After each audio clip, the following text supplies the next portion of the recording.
I got a phone call from Dave Lindstrom, who was the coach at that time, and the guys were touring the States. And, and he says, "Oh, do you want to come on tour?" I said, "Well, man, I can't because I'm still overseas, but I can come over." So one thing led to another, and I ended up here.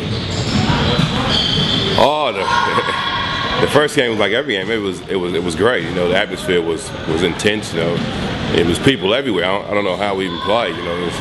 You stepped out of bounds, you stepped on somebody. They had the back thing up the back with the swinging scaffolds, and how nobody got killed either. That's beyond me. But it was a really good time. It was hot. I remember being really hot, but I enjoyed every game every year I had here. Well, look, I should have had more, to be honest. I missed a few easy ones because I couldn't believe I was so wide open.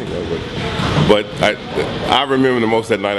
I was talking with Dean Udolph, and he was guard being over, and Brian Gordon said to him, he goes, "Oh, stop him, put some defense on him."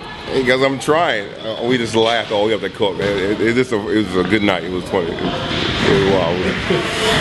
But you can't stop what you can't stop, right? So that's the way it is. I mean, you can play 60 minutes, you still wouldn't get it, but that doesn't matter. Everybody's shooting threes too. I hadn't shoot 1 3 yet. So it's a big ask, the 4 quarters. But like I said, if everything's going well for you, by all means, go for it. Oh my, you gotta know how to use the backside, man. It's a God-given gift.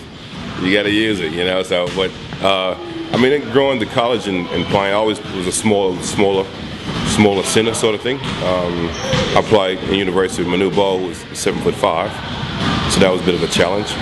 But I learned a lot, in that period of time we were together, and it just grew from there. I just learned to use my body and in the basket to my advantage. Oh, I enjoyed all my years here. We really enjoyed the tours at the end of the year. That was really a lot of fun, going back to the States, playing with the boys and playing some of the colleges.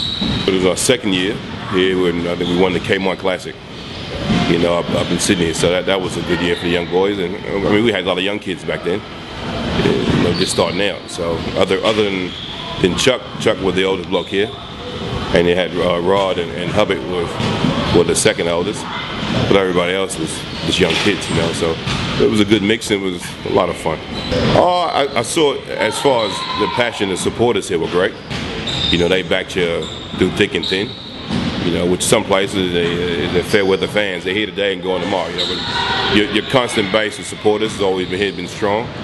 I think that kept the Hawks, when times were down, that kept them going. It's now that when times are starting to pick up is when everybody had to come together and really back them and support them.